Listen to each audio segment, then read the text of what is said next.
Lucas, capítulo 22, versículos 24 a 27. Eu vou ler com vocês. E houve também entre eles contenda, sobre qual deles parecia ser o maior. E ele lhes disse: os reis dos gentios dominam sobre eles, e os que têm autoridade sobre eles são chamados benfeitores. Mas não sereis vós assim. Antes, o maior entre vós seja como o menor, e quem governa, como quem serve. Pois qual é maior, quem está à mesa ou quem serve? Porventura não é quem está à mesa? Eu, porém, entre vós sou como aquele que serve.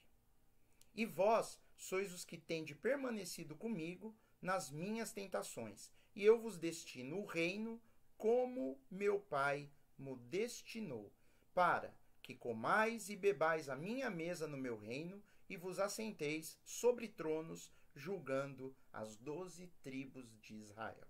Amém? Amém. Eu disse para vocês que eu ia ler até o versículo 27, mas eu acabei lendo aqui até o versículo 30, que também é uma passagem fascinante, que tem muita coisa aqui que eu gostaria de falar com vocês. Mas vamos focarmos principalmente aqui nos versículos 24 a 26. O contexto aqui, Jesus ele tinha acabado de terminar ali a ceia com seus discípulos, ele falou uma série de coisas, ele falou sobre sua morte, ele falou que ele seria entregue na mão dos homens, e uma das últimas coisas que ele fala aqui no texto de Lucas é que ele seria traído, que havia um traidor no meio deles, e aquele traidor ia entregá-lo nas mãos dos homens. Nós sabemos que o traidor era Judas, nós sabemos que ele fez isto, ele fez essas coisas por ganância, por questão de moedas de prata. Nós não sabemos exatamente o que ia no coração dele, mas Judas ele cometeu essa traição, e ali Jesus ele diz essas coisas, ele diz que o homem está prestes a ser entregue nas mãos dos homens, que as coisas estão para se cumprir, e aí o texto de Lucas nos narra essa situação. Diz que houve também entre eles contenda, aqui no versículo 24. Houve contenda. Contenda significa discutir, significa... quando há uma contenda, contenda é uma palavra que diz que não há entendimento, é o diferente de entendimento. A contenda é o contrário ao entendimento, eles não se entendiam. E o tema da discussão, da falta de entendimento deles, eu uso até um termo aí no meio policial, eles falam que é desinteligência. Quando as pessoas discutem, quer dizer, quando elas não se entendem. Não há inteligência, uma desinteligência, uma contenda, uma briga. Então começou uma discussão entre eles, uma falta de entendimento sobre qual deles parecia ser o maior. Nós não sabemos exatamente o que motivou os discípulos estarem discutindo essas coisas. Alguns comentaristas até chegam a dizer que talvez esse texto tenha ocorrido em outro lugar e Lucas quis colocar aí, mas eu duvido que tenha sido dessa forma. O que nos leva a crer dentro do contexto, Jesus acaba de falar que um dentre eles iria traí-lo.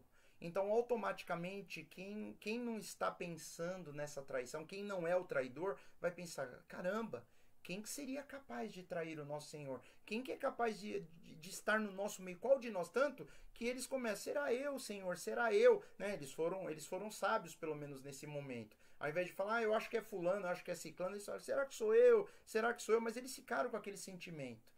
A pessoa que vai trair Jesus, dentro de um consenso geral, e nós também não pensaríamos diferentes, é o pior dos discípulos. E se tem um pior, automaticamente tem um melhor. Talvez seja esse o raciocínio. Talvez seja essa motivação deles começarem a discutir entre eles quem é o melhor. Se eu já sei que Jesus disse que há um traidor, se há alguém ali que seria digno pela visão humana, eu não digo que Jesus pensaria assim, mas pela visão dos homens, o pior é o que trai, né? Se bem que diante de Deus, qualquer erro é erro, todos são culpados, todos são pecadores, todos falham diante de Deus. Então não tem um pecador maior ou menor, não tem um melhor ou um pior ali naquele meio. Mas a preocupação deles era isso. E é interessante que no próprio Evangelho de Lucas, lá no capítulo 9, no versículo 46, eles já tinham discutido isso em outra ocasião. Jesus pegou eles ali deliberando quem seria o melhor, quem seria o maior entre eles, e ali no momento Jesus pegou uma criança e trouxe para perto deles e mostrou, olha, aquele que conseguisse ser como uma criança, ser puro, ser humilde, ele usa a palavra humilde, né? Conseguir se colocar menor do que os outros, o coração de uma criança mesmo, uma criança quando ela vive aquela fase da inocência, ele falou, se você conseguir ser como uma criança, você é o maior, aquele que for. Ele fala, o menor é o maior. Jesus, ele falou, mas aqui, nesse momento, Jesus, ele pega de novo essa discussão, e é muito curioso, nós vemos que os discípulos estão discutindo isso. Num primeiro momento, se nós não entendermos tudo que Jesus tem ensinado e tudo que Jesus tem dito e quem era Jesus, nós vamos ficar com uma péssima impressão dos discípulos, uma péssima impressão. Se bem que eles não deveriam estar preocupados com essas coisas se eles tivessem compreendido o que Jesus estava dizendo. Porque vamos puxar o raciocínio desde o princípio. Jesus, ele era o Cristo. E o que é o Cristo? O Cristo era a promessa do Salvador que viria para Israel, que faria a nova aliança com a nação de Israel. O Antigo Testamento, ele reiteradas vezes, ele vem focando a vinda do Messias, aquele que vem para transformar o coração do povo de Israel de pedra, tirar o coração de pedra e colocar o coração de carne. Deus fala que faria com eles uma nova aliança, aquele que era prefigurado pelos sacrifícios de animais, pelo cordeiro pascal. Um dia esse homem, o Cristo, ele viria, e Jesus era o Cristo. O que a Bíblia nos apresenta é Jesus como Cristo. O Cristo era um personagem desconhecido, que ninguém sabia quem seria. Israel não sabia quem seria o Cristo. A Bíblia deu inúmeros sinais, e quando Jesus veio, ele mostrou através do que ele fez que ele era o Cristo, ele era o Messias, ele era o prometido. Então, segundo as Escrituras, o Messias, ele vem para reinar, ele vem para assumir o trono que Deus começou lá com o rei Davi. Deus havia prometido para Davi que da descendência dele viria o Cristo, viria o Messias, e ele sentaria no seu trono eternamente. Então os discípulos tinham aquela visão que Jesus era o Cristo, eles estavam corretos, eles estavam certos, porque Jesus era o Cristo. O que eles não haviam entendido ainda era tudo que Jesus vinha dando a entender. Ele fala, um dia o Filho do Homem será levantado, e quando ele for levantado, ele atrairá todos a ele. Levantado na cruz significa que ele morreria no madeiro. Jesus, ele citando algumas passagens bíblicas, ele fala, mister que o Filho do Homem padeça todas essas coisas, ele será entregue nas mãos dos homens. E a Bíblia deixa claro, a palavra, os evangelhos mostram para nós que eles não compreendiam essas coisas. Se bem que teve um momento lá no livro de João que fala, então eles entenderam e se entristeceram, mas dentro desse contexto todo, considerando que eles entenderam ou não entenderam, nós temos que imaginar a visão deles. Jesus é o Cristo, é o Messias, é aquele que vem para reinar em Israel e sentar no trono.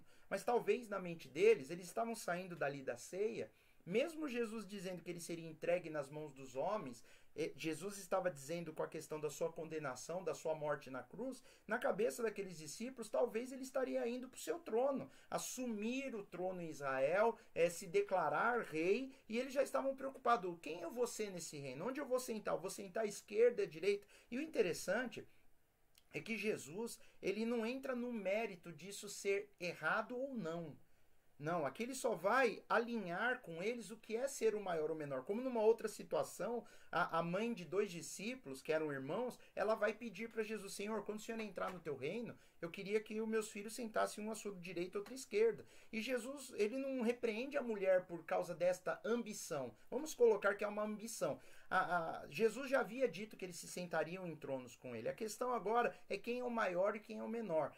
Jesus não censura a ambição, mas ele dá a entender que talvez essa busca de ser o maior ou o menor dentro de uma questão que já está resolvida, você faz parte do reino, né? É algo muito curioso. E Jesus, ele fala para aquela mulher, eles estão dispostos a pagar o preço que eu vou pagar? E eles, de uma maneira precipitada, sem saber o que Jesus está dizendo, eles falam, estamos. Ele fala, então vocês vão pagar o preço, né? Vocês vão beber do meu cálice, vocês vão passar por sofrimentos como eu passei, mas sentar à minha esquerda e minha direita não depende de mim, não é uma decisão minha, sim do meu Pai. E na realidade nós vamos entender depois com essas outras passagens que na realidade não depende diretamente de Deus, como se Deus escolhesse quem vai sentar ou não, mas quem avalia é Deus. E aqui nesse momento eles discutindo essas coisas, Jesus ele vai lançar mais luz sobre esse assunto, quem é o maior e quem é o menor. Então ele fala assim, ó, e ele lhes disse: os reis dos gentios dominam sobre eles.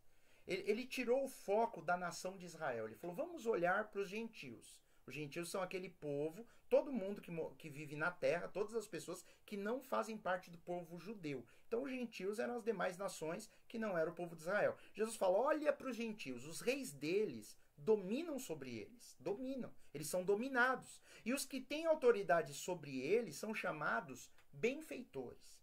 Então, segundo os historiadores, alguns dizem que na época, eles queriam, os líderes, os reis, eles queriam ser vistos como benfeitores. Eles queriam ser considerados pelos seus súditos como benfeitores. Alguns, inclusive, até incorporavam no seu nome real o título de benfeitor, porque para dizer que ele, como um rei, ele faz benfeitoria, para ele se sentir maior, para ter um destaque. Então Jesus fala, eles são chamados benfeitores, são chamados, e eles estão numa posição de preeminência, eles são os líderes, eles são os principais. E essa questão Jesus está querendo dizer para nós, o poder, a posição, ela traz disputa, ela faz com que as pessoas queiram alcançar poder, alcançar autoridade. E isso não é errado. Se nós olharmos para as escrituras, Deus às vezes colocou homens de Deus em posição de autoridade. O problema não é essa questão. Jesus não vai nem entrar na questão de dizer que isso é errado. Ele não fala disso. Ele está falando, presta atenção.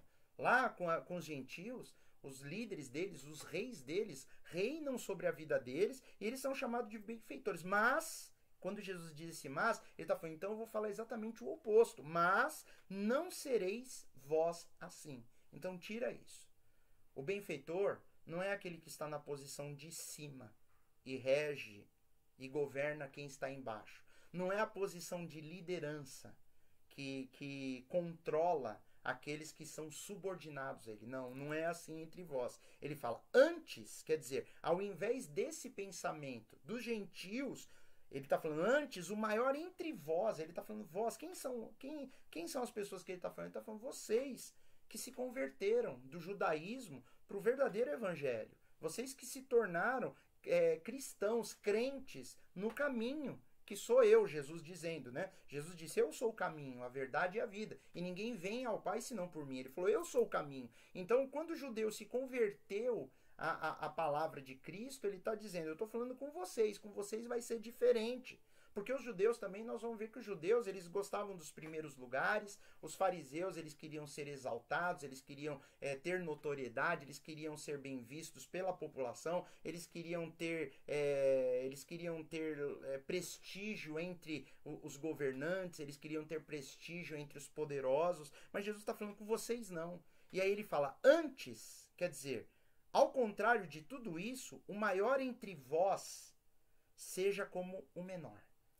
Ele começa a ensinar um princípio completamente às avessas de tudo que nós vemos. Aquele que realmente é o maior, aquele que realmente... Então ele está falando, para Deus tem maior e tem menor. Nós deveríamos sim, talvez, buscar essas coisas. Mas ele está falando, o menor, dentro do contexto do reino dos céus, dentro do contexto do que Jesus ensina, o maior é aquele que serve. Ele fala, esse é o menor. Porque o servo, como que eu estou fazendo o comparativo do menor com quem serve? Porque ele fala, e quem governa, seja como quem serve. Ele, em outra passagem, Jesus diz, o Filho do Homem não veio para ser servido, e sim para servir. Jesus mostrou muitas vezes que ele servia. Jesus dormia pouco, Jesus viajava e o foco dele era só pregar o evangelho. O foco dele era só curar as pessoas. O foco dele era orar pelos enfermos, era pregar a palavra. Onde ele ia, Jesus estava sempre indo e vindo. Enquanto o ministério dele não iniciou, ele teve a vida dele, ali ele amou a Deus, ele serviu a Deus, ele provavelmente ele sustentou a sua família, ele tinha uma profissão, ele era carpinteiro, ele trabalhou, provavelmente, né, alguns historiadores dizem, não é com certeza absoluta, mas que José tenha falecido já numa época onde Jesus já era um moço, um rapaz, e provavelmente ele assume a responsabilidade da casa e cuida da sua família, porque José não aparece mais depois na sua fase adulta. E Jesus, ele larga tudo, ele largou o seu trabalho, ele largou, talvez seus irmãos mais novos já tocavam o trabalho e sustentavam entre si ali, cuidavam da casa, e Jesus conseguiu se desvencilhar dessas coisas e deu a sua vida no ministério. Por 3 anos e meio, Jesus serviu. Jesus mostrou que ele servia as pessoas. Ele curou, ele abençoou, ele chorou com os enfermos, ele ressuscitou pessoas. Jesus mostrou que ele servia. Uma vez, Jesus chegou num banquete ali que eles estavam comendo num jantar ali na mesa, e ele colocou uma toalha na cintura e ele começou a lavar os pés aos discípulos. Isso causou um constrangimento. Pedro meio que protestou sobre isso, achou um absurdo Jesus fazer isso. E Jesus estava ensinando no princípio.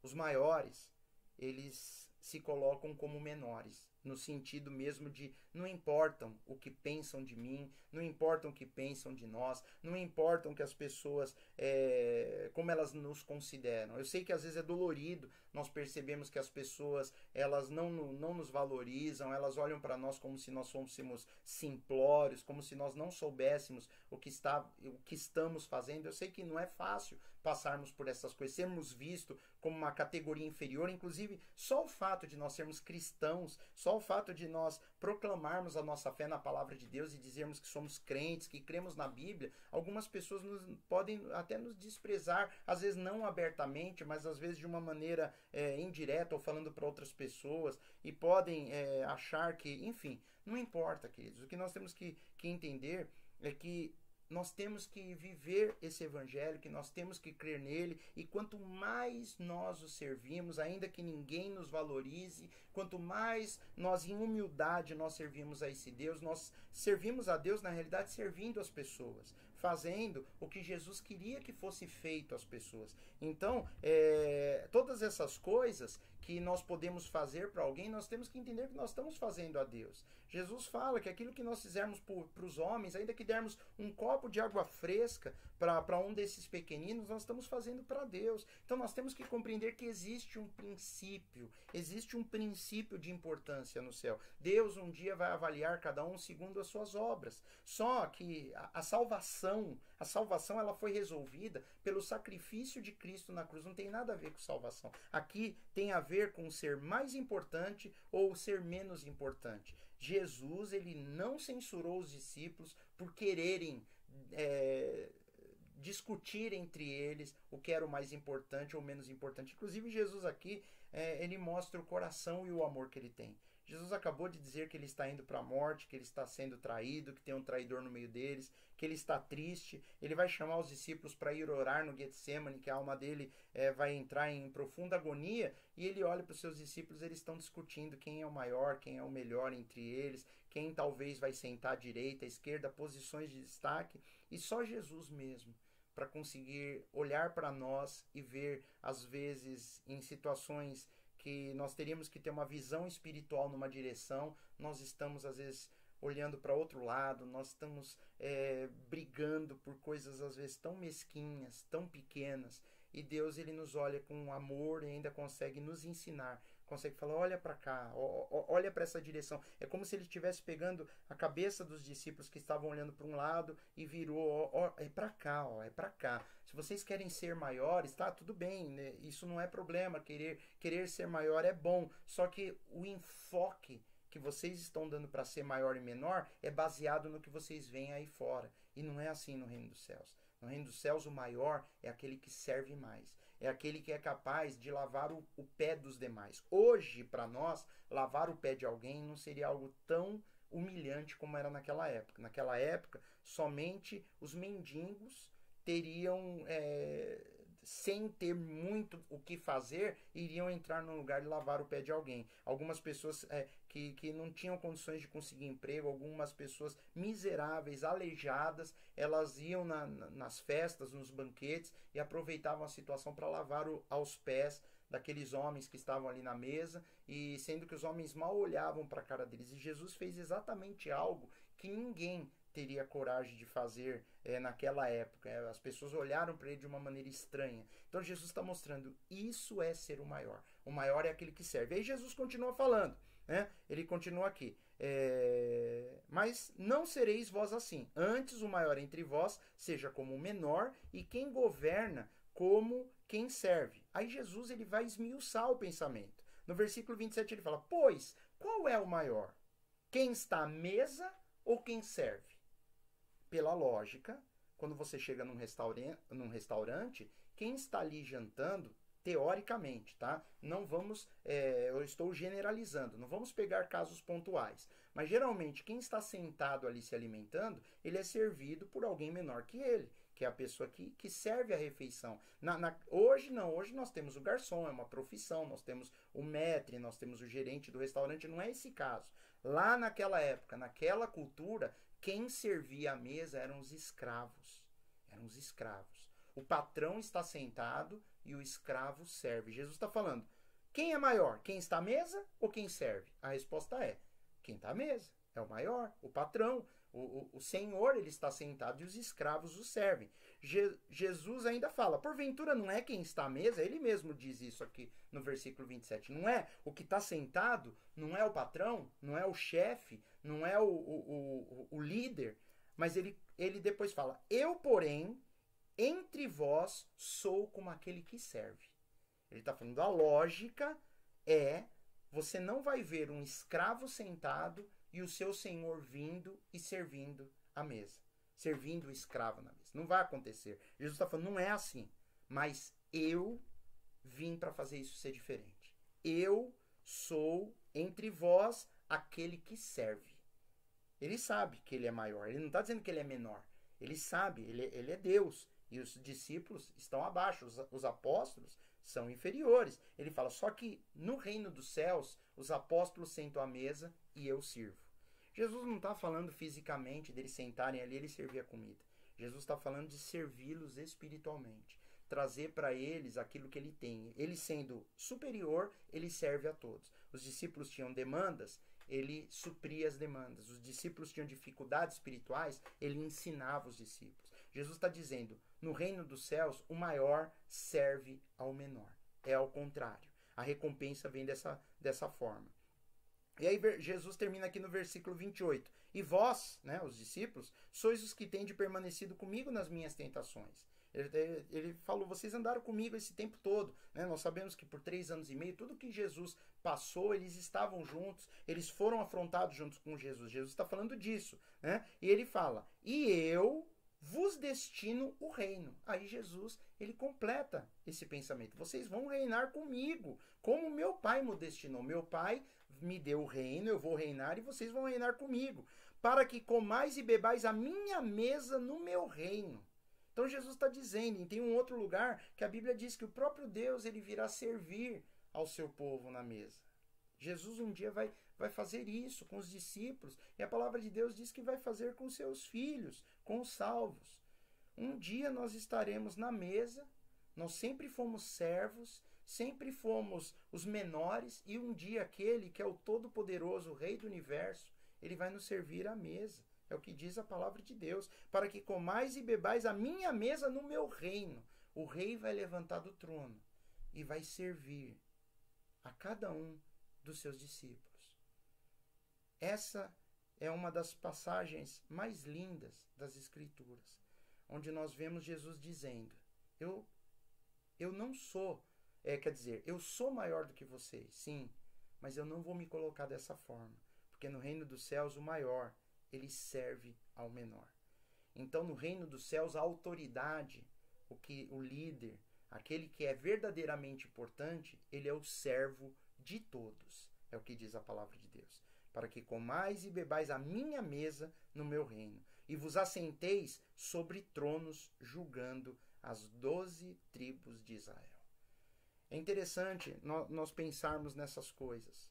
Quantas vezes Deus está mostrando algo para nós numa direção espiritual e nós estamos focados em outras coisas? Quantas vezes Deus está falando de coisas que vão nos levar para um entendimento maior daquilo que Ele quer fazer na nossa vida, que está nos levando para um caminho de aprendizado que talvez, que a maioria das vezes não é o caminho mais fácil, mas os caminhos de Deus, eles são perfeitos, ainda que nós não venhamos a entender. E quantas vezes Deus está nos mostrando a direção, uma direção espiritual que vai nos moldar, que vai nos fortalecer, que vai nos abençoar, e nós estamos olhando para outras coisas. Nós estamos discutindo coisas que até são pertinentes, que é o caso do que eles estão fazendo, mas naquele momento não tinha sentido nenhum. Naquele momento estava completamente fora de cenário, não era aquilo que eles deveriam estar discutindo, e isso ficou registrado para que eu e você olhemos para a nossa vida. A Bíblia diz que houve contenda entre eles, contenda.